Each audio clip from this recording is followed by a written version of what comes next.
Although I Uh, think I am, Go ahead. no, I'll tell you later. Okay. I just started the recording. Got the agenda pulled up. It's 3 minutes after. And I think I was just doing an ask to see if there was anything else that we wanted to get added to the agenda for today. But I think we'll probably kick it off if we've got some folks that have to drop a little bit early. I know we've got a pretty good discussion set up for today that I'm hoping will be closer to kind of a conclusion of a long-standing topic that we've been discussing. But we'll see what we can get to and we'll go from there. So so I'll just cover my housekeeping item at the top of the hour. We talked about it last call as well. The next call that would have been on the schedule on the 7th is during the Pan Canadian Projectathon, IG Connectathon. We didn't have anybody interested for the last couple of weeks to host that call or interest in a particular topic. So we have canceled it. It's off of the Envoy calendars and off. You should have gotten an update from Zoom. So we will, if we're not seeing you next week, then I think the next time that this group will meet will be for governance on the 14th. Standard terminology server update that we've been providing for a while now. I'm thinking, Elliot, maybe we'll do at the next profiling call, which I believe is the 21st. We might do that terminology server configuration file walkthrough. Sure. Yep. Beautiful. All right. And then I think I'll just note this for 221. I think we tentatively thought it might fall within those dates, but good to confirm it. To term server configuration.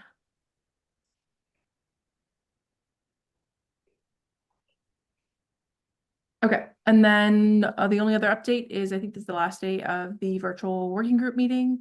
Can leave it at that, or if there were any other highlights or components, Ron, Lorraine, you guys wanted to talk about?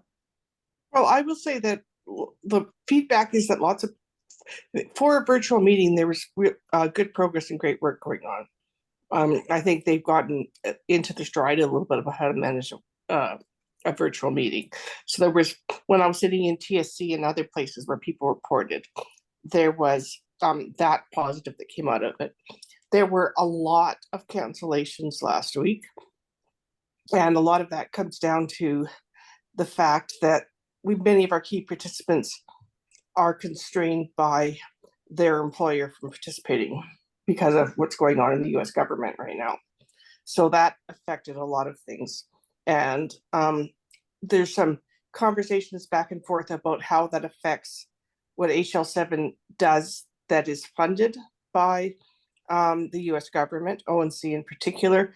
And while we say ONC is an equivalent to Infoway, it sort of is and it sort of isn't, because their relationship with Health and Human Services is different than Infoway's relationship with Health Canada. But that said, there's conversations about how the current climate is affecting things that are funded by HHS. So, for instance, one of the things that looks like is a communication pause is the integration of terminology services into the HL7 ecosystem. So, Elliot, we got done just in time. I noticed that. Yeah. Yes. So I expect there'll be more communication coming out later. Other than that, there were some projects around dealing with and incorporating artificial intelligence. There was a real push on trying to get ready for the next for common ballot, which is supposed to be the last one in May for R6. The next ballot after that will be on the normative track. So they're trying to get content in. And for some groups like orders and observations, it's going to be tight. Is there anything else that, like, International Council didn't meet this week? I'm not sure where they actually are meeting, Ron. No. Okay, so here's the challenge. I have attempted to book the International Council meeting twice now, and the listserv is not sending out the notices. So it's kind of hard to do that. I ran into that problem on another work group, so that we might want be able to look at that offline. So I think we have to, I mean, I did send a note off to Eric Schmidt, but it was in the middle of this week. So, anyway, I'm a bit frustrated by this. This is the third time that I've had this issue come up. It's kind of hard to conduct meetings when the very listserv you rely upon is unreliable. Mhm. Yeah, anyway, so we'll see. So if it was supposed to be next week, if it's not next week, it'll be the week after, if we can get this issue with the invites going out solved. Okay, is there anything else I missed that was a particular highlight in terms of the actual working group meeting? I don't know. I would tend to agree with your comment around productivity. Like I was working with the OSA stuff. And we actually had a really good couple of sessions as well. So it does seem to be that people are able to do this better. The only other comment I'll make is that in the general session, Julia, the board chair, commented on the fact that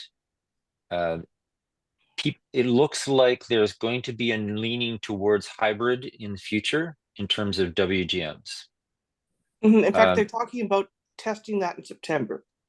Yes, exactly. And I mean, we sort of done that before, but this time they're really going to see if they can institutionalize it, if you will. In past, it used to be because they really wanted people to show up in person for lots of reasons, income being one of them. But the reality is now, and particularly the Americans are feeling this pointedly, a lot of people just can't go for a ton of reasons. Like there's just no reason, there's no way they're ever going to be able to go. So the idea of trying to master this idea of hybrid, I think is staying. And that's good because bluntly, I mean, I've been doing hybrids for the International Council for how long now? I don't know, 4 or 5 years, well before COVID, we started that process. So anyway, we seem to manage just fine with it. So we'll see what happens. I don't mind hybrid. It's the pure virtual that's tough. Yeah, I agree. Before we get any further in, I just want to make sure. So like, I think we'll probably get like a distillation of like the formal report out. And if any of these things are like decided upon, like I know we've got the HL7 Canada community call on the 4th. And then maybe further, if we get more information from HL7, that would come out on the March 4th. Yeah, because the 4th of February, many of us will be tied up with the Connectathon. But I do anticipate, I'm sure, but by like, we'll have further distillation of insights and what's next coming out of it, probably by March. And things will be clear in a month, but just so people know, if they're not getting responses to things, that it may very well be because the person who needs to respond is constrained from responding. Yeah. I think the only other thing I would add, I would echo, I found the vibe very strange this time, especially like the first day as we kind of heard about the US folks not being there and learning, like you said, about the cancellations. I don't know, it just felt different, but I really like how they've added the education sessions. Yes, and now that those are free, and they were great. Yeah, so Ron talked about OSA having some really productive sessions with the BPM group, but that was originally difficult because a whole bunch of stuff got canceled because one of their co-chairs couldn't participate. And so it took us a while to regroup and rearrange. Once we did, we had good sessions, but there was a lot of that kind of thing going on across all of the groups, I think. Totally, I would agree. Yeah. Well, I look forward to kind of after people have had some chance to kind of mentally chew on things and process them. I'm looking forward to hearing on the other side of it what we think is repeatable, what isn't, that kind of thing. In the interest of time, I am going to move us along to the topic around kind of CA baseline sweet spot. And I'll try to give just a really brief framing to around like what we mean by sweet spot and why we're talking about it, and then really kind of kick into the meat of the topic. So the framing effectively is we have been talking about where the baseline fit is and what our sweet spot is for actually a number of years. I'll get into that in a second, but effectively what we wanted to do was, as we especially look to how the base will relate to the core and recommendations as a community that we can provide into those spaces, we wanted to be proactive in coming up with that recommendation. And so what we did was we reviewed the relationships of existing bases and cores that like that had both in country. So we looked at Australia, we looked at the Netherlands, looked how they related to each other, particularly examined information on like how their constraints differed, what was their sweet spot for their base, you know, what was the convention that provided us a archetype to compare ourselves against, because we've kind of done this in the past and looked at other bases, but we've never really done this dedicated look at bases in relation to other cores. And you know, in summary, what we basically said was, or what we basically found, was that like we don't really fit very well into the convention of another base. We really don't have our choices in modeling, particularly with must support and cardinality. And our approach where we've kind of come at this retrospectively and kind of backed into the choices that we've made, maybe isn't the most well-founded now that there are a number of bases that exist out there, and kind of continues to be an anxiety point for this community, especially now as we are starting to try to figure out how we relate to a core that will apply constraints and that will apply many of these expectations. And we want to make sure that we aren't you know, duplicating or being like driving disharmony or noise in our space, and like each of the layers performing as they should be. And so we kind of tried to summarize where we felt after like looking at the conventions of others. So like it sounded like last call on profiling, folks felt good about like, yeah, socialized extensions, like example or preferred value sets, minimal environments, minimal modeling in terms of slicing. And we came back to this question of like, we don't see a lot of minimal cardinality. We don't see must supports in other bases. We've had this conversation a number of times. And what value are we getting out of them knowing some of the risks that come along with that? And last discussion that we had on this, we kind of basically said, you know, we have this concern, we adequately know the risks, but we can't really speak to why we feel that like we have sentimentality about keeping our must supports. And so what I did was I just tried to figure out like, as I know we've had this conversation before and we haven't been able to get to a resolution, and tried to get to the bottom of why that is, so that we could actually just land on a place as we prepare for 2.0 for like, what is it that we're going to be doing? Are we going to align with current convention, or are we going to keep down this path? And if we are, document why. And what I found out was we have been doing this. We have faced this question, particularly in the realm of base and relationship to core, and the problems with our current constraints, and like are holding on to our current constraints for 2 years. We started doing this in January of 2023, and then had conversations in March and June and July, and subsequently in 2024 around ways that we should be more leaning into our use case agnosticism to reduce the risk that we have in like claiming a unique and valuable sweet spot as a base. And in summarizing kind of all of the materials over the last 2 years on this is what I would say like is our kind of current state, which was we recognized this was a risk 2 years ago, particularly in relation to an emerging core. We said that we developed some core tenets, like we don't actually want redundancy and duplications if we can avoid it. We want to embrace use case agnosticism. We put forward an approach to first say, hey, can we remove these all together? And what this community came back and said after kind of exposing the idea was that we wanted to do more of a risk benefit analysis. So we did that for like 6 more months. And we landed on this like trial and this phrase called spring cleaning, where rather than doing a full wipe, we were going to look call to call and say, okay, the must support that we have on, you know, this code element of condition, like, is this truly use case agnostic? And we came up with principles for that. But overall, the amount of things that we actually removed in this spring cleaning approach, which was kind of like a compromise because folks were still not comfortable with the idea of removing must supports entirely, is really not any different than what we had 2 years ago. Like, we've had very, very few removals of must supports on the profiles decisions in the last 2 years.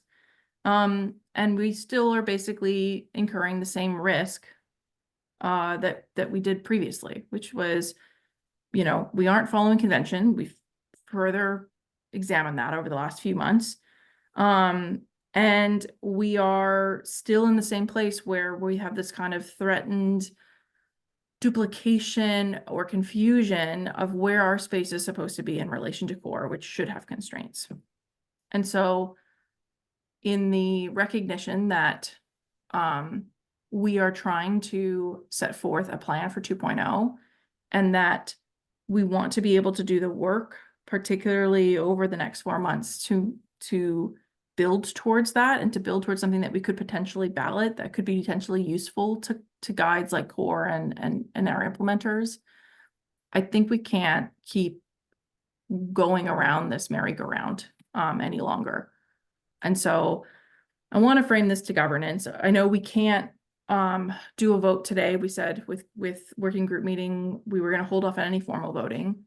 But I'd like to, you know, in summarizing where we're at, allow for us to kind of air concerns and ultimately form a proposal that, you know, over the next few weeks that we can socialize and have a formal vote on, so that we can document it and there is absolute clarity on what we're doing or what we're not doing. Because it's like continuing to discuss it and not actually action on it and not vote on it, I think is going to lead us to a place 2 years from now that is the exact same place, but potentially in a worse position. So that being said, is anything that I said surprising? Or do folks disagree with the way that I've kind of summarized our history of this topic to date? Or places that they want to kind of probe further in it? I can say the thing that kind of stands out to me over the last week and a half with this Core Plus stuff going on, I don't think it's entirely an issue of how we're defining baseline. It's the fact that this Core Plus really is defining itself as a baseline, which brings up the question of, do we need both anymore? Because if this is the direction they're going to move and everybody's saying, let's go that way. Well, I'm Baseline- interested, Randy, about when you said it in the past week and a half, because I must admit I've been buried in HL7 International, so I'm not aware of anything that was specifically recently around Core Plus other than the ongoing work that we've been doing. I do think you make a good point about the relationship. Well, it's And just what they've been saying in this Core Plus discussions about when we started talking about must supports and whatever in there, and then they started coming back again and came up with the real definition of what Core Plus is supposed to be, and that definition basically looks like what we started with baseline. So it's I haven't seen that yet, so okay. Like I say, I've been not involved in the conversations because I've been buried in international, so there. yeah, Just the feeling I get looking at stuff and what I'm reading. So okay. that's why I started asking the question there is, where does baseline fit in this picture? Because what they're doing, sounding like what they're doing with core is really what we built baseline for. Yeah, although if you look at, like the last time they put the core out for public review, one of the detail items in there was they talked about their planning going forward to use the imposed profile extension in many places to impose the baseline as the underpinning of some of their profiles, rather than directly inheriting. So they are still talking about reference to the baseline, but I think you make a good point about figuring out what is the goal for the baseline and what are we trying to do? Is that goal still valid? Plus, in the stuff they put out in the last, like I said, the last week and a half, they've really indicated baseline is being looked at for stuff to bring into core and then go forward and basically ignore baseline after that point. Much the way I'm saying where they're using the other IGs that exist right now. So for like patient summaries across Canada and e-referral that's coming up and a few other things, they're using those to look at what they should use to derive to put in the core, and then that's what core is going to build. And the description, let's say the definitions and descriptions they're given of what core is, says to me that core has got the same definitions of what baseline was talked about in the first place. And I think we cut off Ron when I first started talking back to respond. Yeah. So I have two things. I don't know, Sheridan, if you, in your course of your comparisons, that there would have been enough of a dynamic to ascertain whether anybody that understood what we were doing in Canada with that baseline said, well, actually, that's not what we're doing, but there might be merit in what that is. So we wouldn't get that answer from the way we were approached doing our research, which is just something that may be meaningful. I don't know. So you're saying like in like not matching the convention of. Yeah. I think that's kind of what we tried to talk about last week. And I think that like I'm going to tie this back to what Randy said. So I don't necessarily agree with the statement that it's like, well, it's an input and then it will be ignored, because that's not the messaging that I'm getting. But what I think is important to lay beside that is that if the idea is that we want to operate like a national base, then like we already know we're not matching this convention. Like the bases that we've looked at don't utilize must supports and very infrequently utilize cardinality. And what we tried to get at last week, Ron, was like, if the idea was, you know, we've identified this as a difference, what is it that we actually feel like we're getting from having these in place? And like the discussion last week and the discussions that we've had previously have kind of been like the answer that I would summarize. People, the reason we've like clung to and had sentimentality around must supports is because it took a lot of time to actually get to the answer of, well, what is the lowest common denominator against guides? And people didn't want that to be lost. But that, not that it was uniquely beneficial from like a profiling artifact standpoint. It was mostly just, we don't want to lose the record of what we've done. Yeah. Yeah. I must admit that when we come down to specific instances, I'm often advocating for loosening the must supports because we're trying to be as widely agnostic as possible. I do think, though, we need to ask ourselves, if we're not going to constrain cardinality, and there really isn't any place where you say we have a must support, what is the baseline communicating?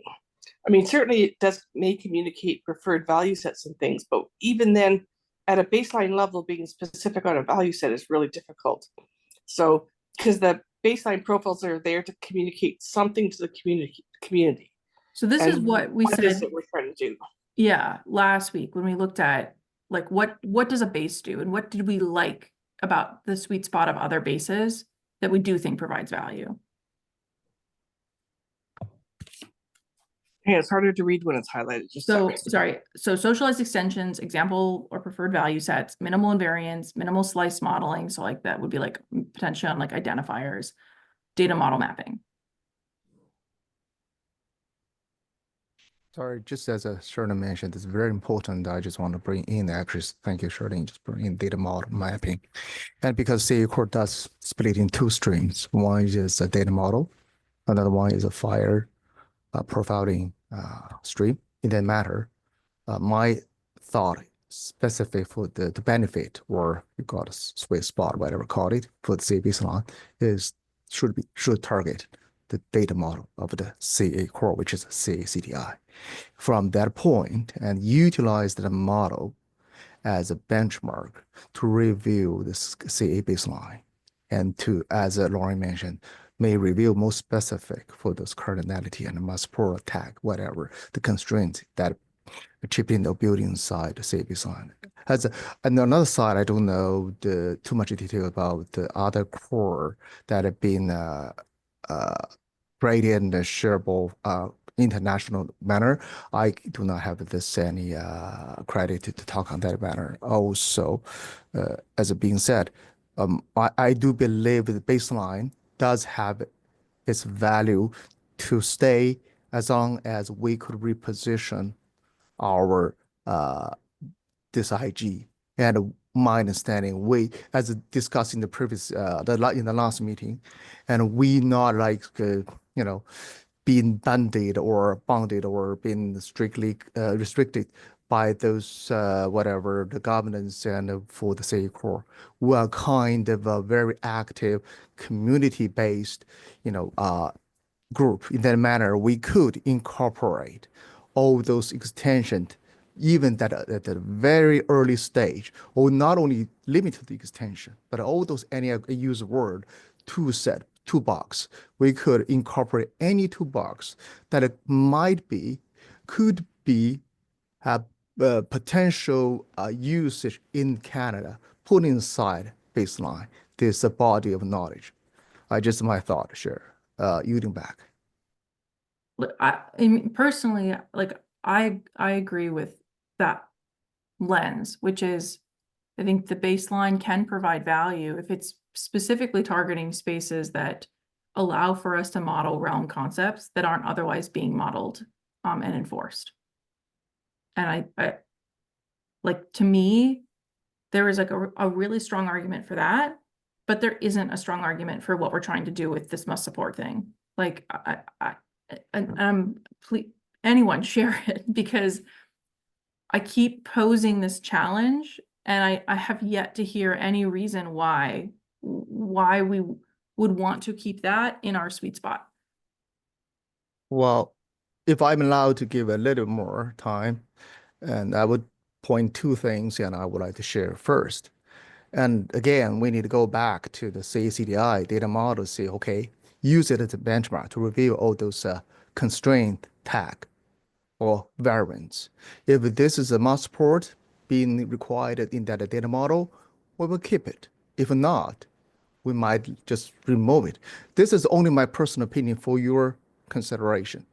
Besides, additionally, and we also not just beneficiary of the CA core. We will, as being said, I do see quite a lot of folks sitting in the CA core FHIR IG meeting. We would like to incorporate with the FHIR IG committee of the CA core to share the opinions. There's a lot of interaction with that committee. I just yielding back. Thank you. Even I get like a little bit queasy about the duplication. Like I still like, I think that keeping must supports where they're showing up as must supports and core, it's like, why are we duplicating that? Why are we ruining the purity and like the intention of what a base is? I don't know. Yeah, I in general, I agree with you, Sheridan. And I think there's very, very few places where we should have a must support. And certainly if core is enforcing that, then I don't think it then belongs in the base. I will note to clarify that core is specifically there to support CACDI as well as the rest of the core, just like US core is supporting US CDI. So the baseline doesn't need to duplicate that use case of specifically supporting CACDI. And of course, we know the data framework is going to be broader than CACDI.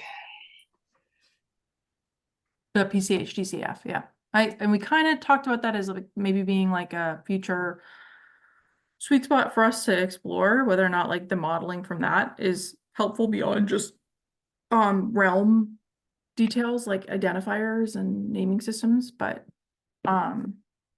so I want to, because sometimes it's easier to just react to something. I'm not going to ask for a vote today. We said we wouldn't do a vote today. But I do want to shape a motion and make sure that like we've captured what we need to in terms of value versus risk and are comfortable with the next step. Ron, I saw your hands up.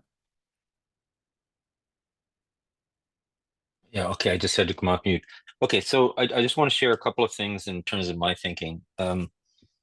If must support turns out to be something very relevant in a context when you're establishing context for the use of something, and that's use case driven, that's really where it probably needs to live. If it's not bringing value, or in other words, it's not informing other work that it has, if it's in the baseline, then I would also suggest that, yeah, that maybe was an overreach in terms of our definition of the baseline.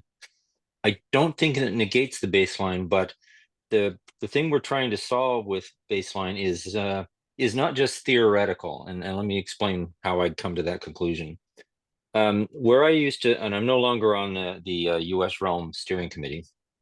I backed away from that. But while I was there were so many times when people were coming in and saying, well, hey, there's this thing in CA Core or in Core in the US that we want to use, but we need to change it in order for it to be able to do the thing we do, because the thing in Core is very use case specific and our use case is different, yet we're being told we can't create a new one, or we can't change the existing one, which created a real problem for them.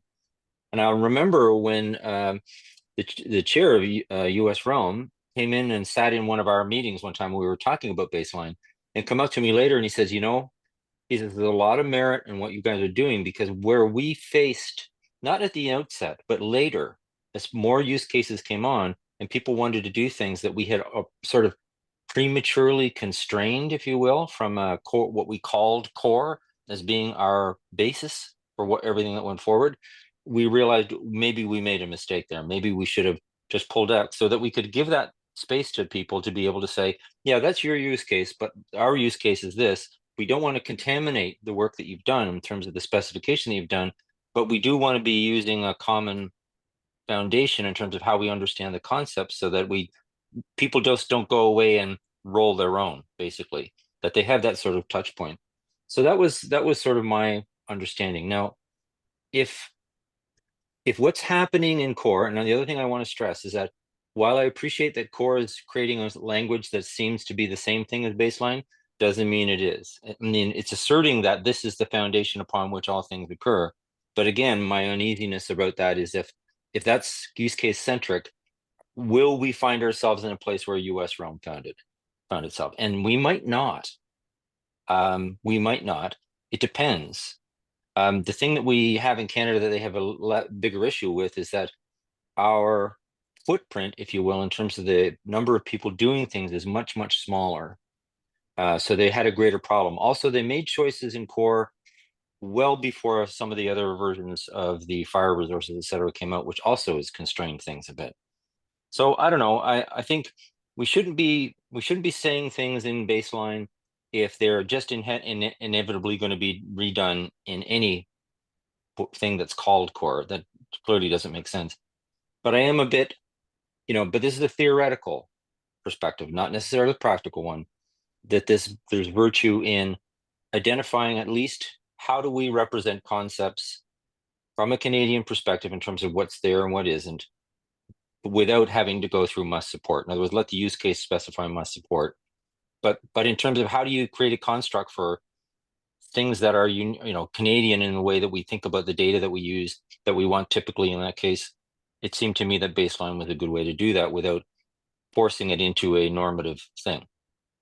So anyway, that's just my ramble. I think we do have to be practical. My concern is, and I think this goes to what's been said, is that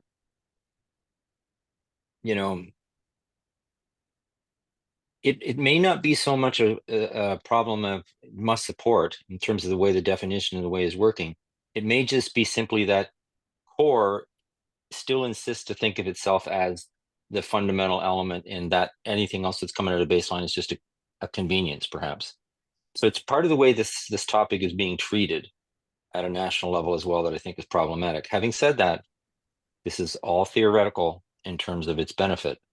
I can't tell you, because I'm not technically involved enough, what the difference is, but I do know what I've observed as an organization. Because again, with US Realm, they didn't have a problem until they were way down the Core path, and that's when they began to realize, oh my God, I think we got a problem. Yes, So they and do have an there. exception process today, where instead of developing a baseline, they said, we're going to institute an exception process. to allow it to Yes. be not. They Yeah. did, and I was on US Realm when that exception process was brought in. Yeah. And they were discussing whether to create a baseline or not, because it coming in and doing it after the fact is a significant challenge. And the assessment they made was they would create the exception process as a way of tracking those needs so that if they did have to come in and create a baseline, they had the data. Because part of the problem was that US CDI was a very specific constrained scope, which is somewhat different from the scopes we've defined ourselves. And then as soon as they found organizations and entities wanting to do things that weren't in that scope, the fact that they said that they had said "thou must" to everyone created a problem. And I see Thomas's hands up, so I'll be quiet for a little bit. Go ahead, Thomas. Sorry, just very quick. I might need to talk too much. And thank you, Ron, and all of us around the table. Okay, very good discussion, and this really inspired me a lot. So actually, I do believe, and what I take away from Ron his talk, and is that he has given the strategy on how to handle the mass support in the baseline. That's my takeaway. And maybe I'm wrong, please correct me. And I treat the mass support, this constraint tag, as a half a bottle of water. And my opinion always go to that the half to try to decrease the volume of mass support as much as possible. Here, before we do not have any benchmark. Right now we have a CACDI, or it's a superset. I forgot the name. Sorry for that. And we could utilize as a benchmark, or not a baseline, from data model perspective, and to review line by line about baseline profiles. So if it's have to have the mass support tag there, we will keep it. If not, let's go. And also the last thing I want just this, I know the government call, but I would like share from a technical perspective, must support this tag constraint only impact the profiling. And when we kneel down to the instance level, must support can be ignored totally. Stop here, yielding back. So I just want to, the steps that you provided, which was line by line, is what we called our spring cleaning. We developed principles on how to remove them. We said we want to remove as many as possible. And like, we really, the way the options that we had available to us to do this spring cleaning didn't result in a bunch of different differences. It resulted in a bunch of profiles that have 1 to 2 must support tags. And I think we still have the same, like, so yes, we've slimmed it, but now it's like, well, what value do we have for keeping them around, and is it worth the risk? I think you're right in that some of our reluctance has been we don't want to lose knowledge that we captured through lots of work before. Yeah. Because it seems that we come down to, we agree in principle that these things should support as wide a use case as possible. But when it comes down to an individual decision on an individual element, it's difficult and people are reluctant to make the change. Before we get, like, I was going to say this before we got to your proposal, but I actually think we maybe should do it the other way around, is that we should take them all away. And on an individual basis, if the case can be made that it should be there, then we can put a very limited number of them back if they're supported by our design principles. I was going to say use case, but it's not use case specific. It's supported by our design principles. There might be a few places around things like jurisdictional identifiers and stuff where it's appropriate for us to say something. But if we go to take them all out for now, and only putting them back if we have really good justification, that might be, because I'm reluctant to say we should never use must support, because never's always bothered me. But I think in general, we shouldn't be. I don't know, does that make any sense? It makes sense as a potential approach. I think I'm still more philosophically aligned to, like, we should act like a base. I get the never say, so I had part of this, which is I like with the document, whatever we end up doing, I think we should still document where we have must supports, and like that's a valuable piece of information. I might modify the statement, Lorraine, to say like removal of them, and then only application of them again if we have determined there is a positive affirmation for why our baseline should have a must support on that. Not just like, why would a must support be reasonable, but why should our baseline include must supports and deviate from another base convention in order to apply that for a particular purpose? Yeah, I'd agree with affirming that language a bit more than I said it. I would agree with that language too. I think that's good language, Sheridan. With the intent to reintroduce if we had an affirmative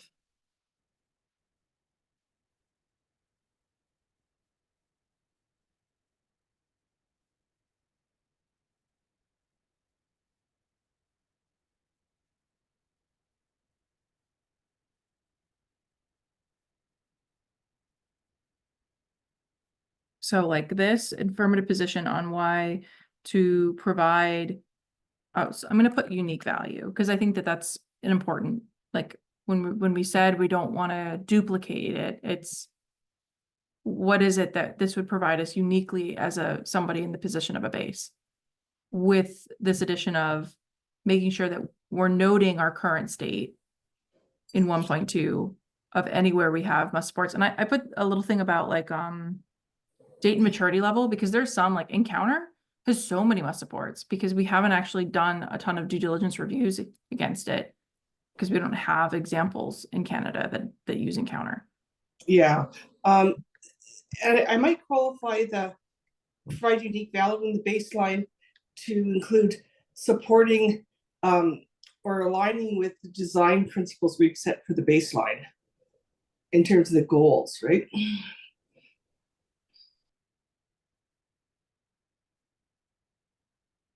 Like this, or further modification? No, I think that's good.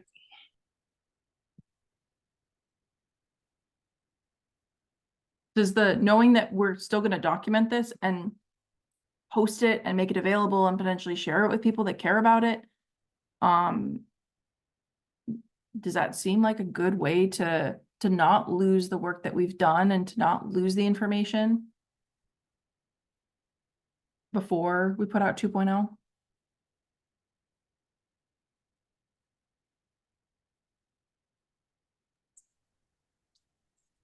I shouldn't say too much because I'm not one of those that labor to do all of that discovery, but it seems reasonable, Sheridan, to me. But again,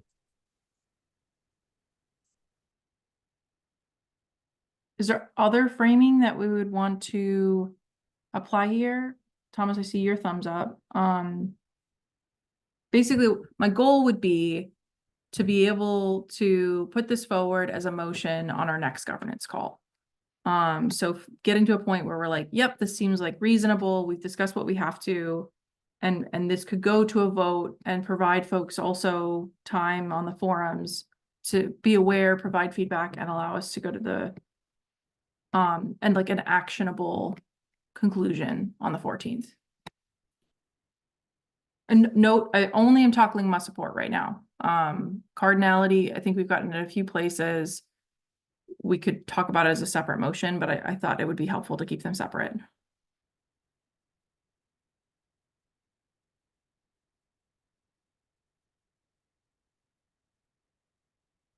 If there's no further feedback on this and we feel like, hey, this is in a good state, are we comfortable with this approach, which is we're shaping the motion, we're putting it out on the forums, and then it will actually take a formal vote with enough, time that folks are going to be aware of it for the next governance call.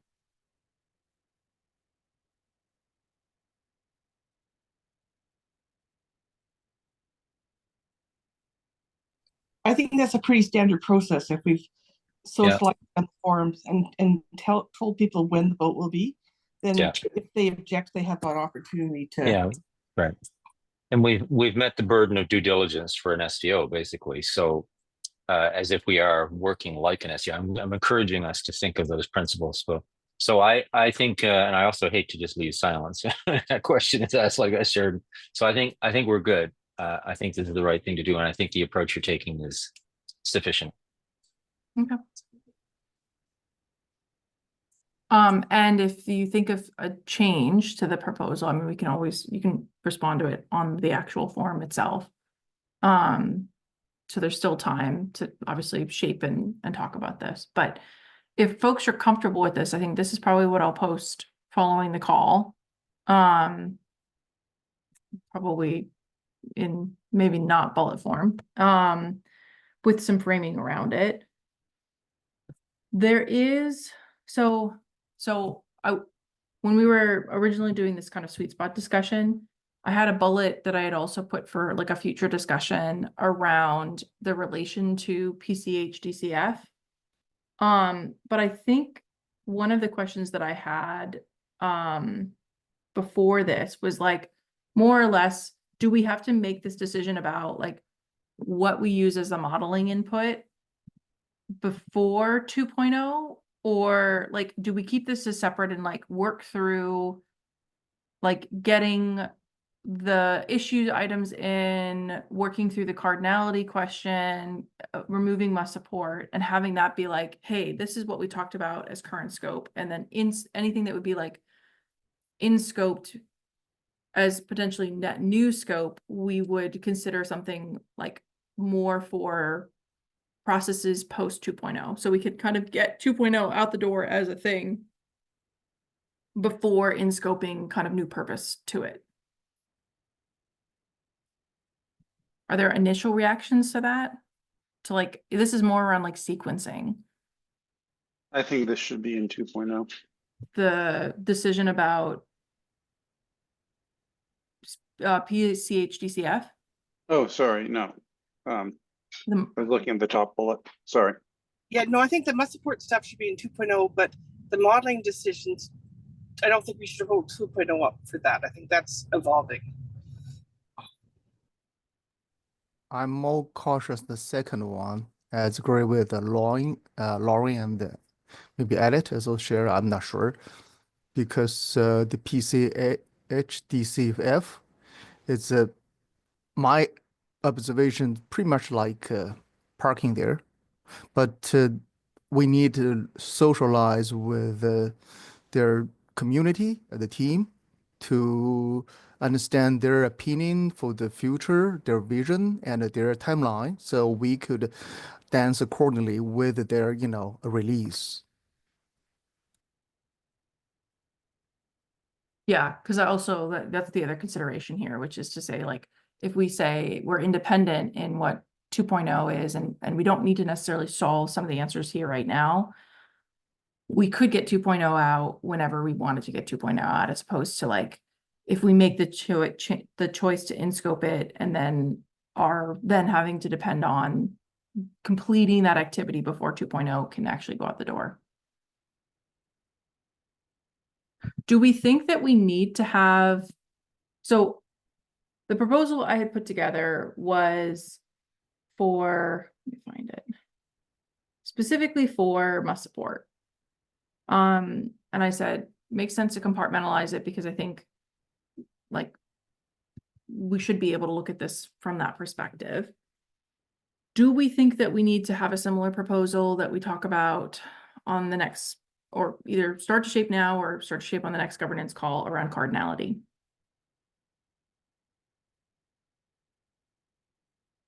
To date, our cardinality is pretty minimal. I was gonna say, I don't think that's as much of an issue myself. And there is some cardinality like arguments to be made in the bases that we did review.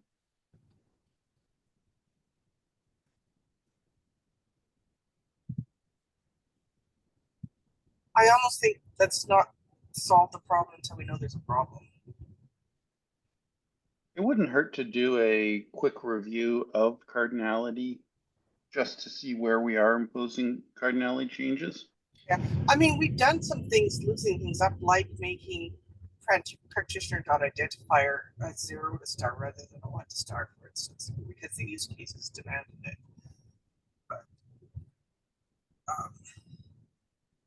what I can see, be cautious about the volume of the workload.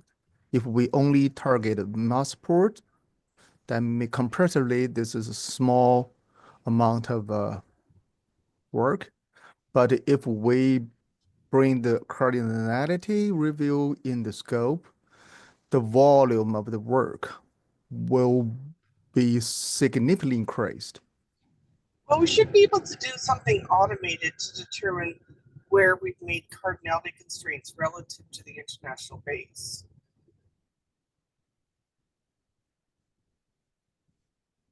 But I think if we come to a conclusion and a vote on the 14th to say remove must support, I think that we could probably, I mean, it could be a topic on the profiling calls, maybe for 2 sessions where it's just like, hey, by the way, for awareness, this is everywhere we have cardinality.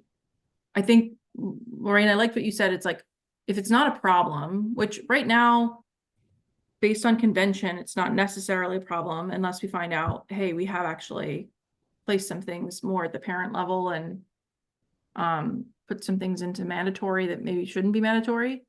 We might not have to consider it for a decision. But maybe a review, a session or 2 of like, hey, just so you know, here's everywhere we have cardinality might, like, I think you said, Elliot, at least then it's an FYI, everyone's aware. And we can say it's not a problem and we don't need to solve anything and open up the discussion further.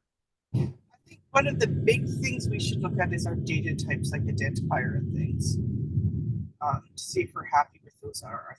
I don't remember if we said, for instance, is identifier.system mandatory to have an identifier. I don't think we said that. We have a convention for identifier and we've applied it in most places and then rolled it back in places where there were exceptions.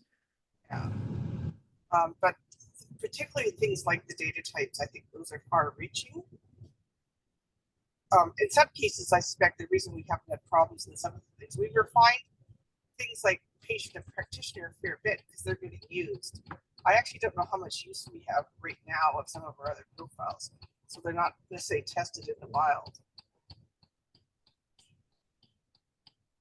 So is it fair to say, like, we'll treat it like an awareness activity and determine if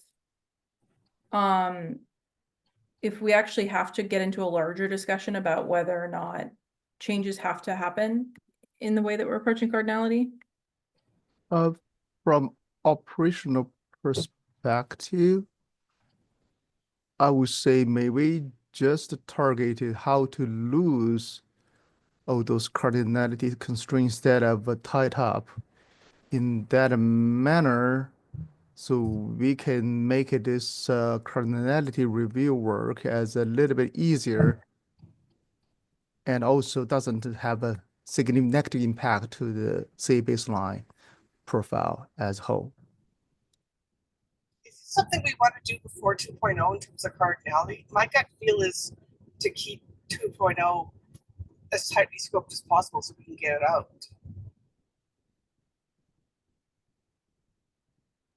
I have mixed feelings about that statement, Lorraine.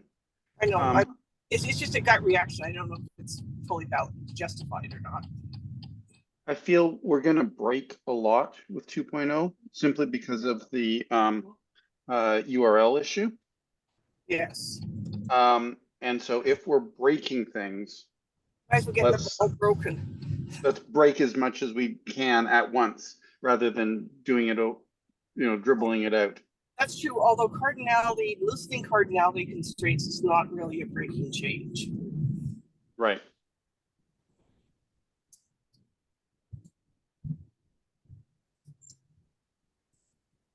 Yeah, I wasn't reacting specifically to the cardinality. Yeah. But more to the let's get it out quick. Yes, I understand. Yeah. But I mean, I think we wanted to be cautious about only adding more things to the scope if we think it really needs to be added to the scope. And for me, I don't think cardinality is one of them. Makes sense. So in summary, like, we're not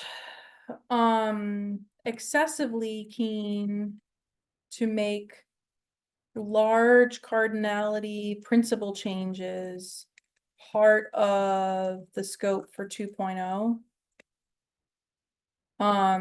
But what, we still do feel like there's value, or maybe the way of doing it, instead of doing it as a review so that we don't lose track, is that like if somebody was willing to take a look and say, hey, here's some of the places where actually I think this doesn't look like our pattern or our convention, and I think we should be aware of this, to bring it up, as opposed to doing the dedicated review. We could do it either way. But I think treating it like this is an awareness thing, but not necessarily like a redoing all of our principles thing, unless we find out we're in a tough spot, which I don't think we will.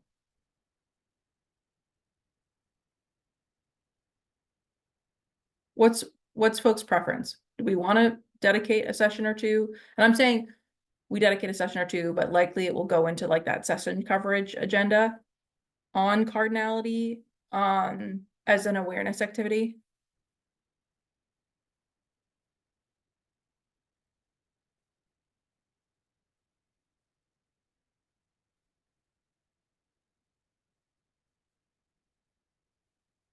This might come down. Sorry that I saw Randy's chat there. Have a very good point.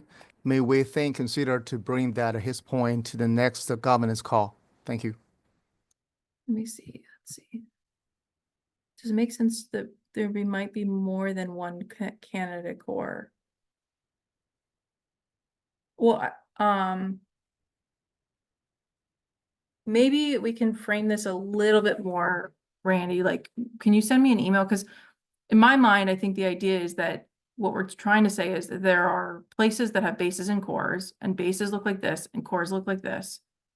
And if we act like a base, then we do provide value in the socialization of that information and the modeling for that information. But if there's further questions off of that, and we want it on the next governance call, can you frame that further?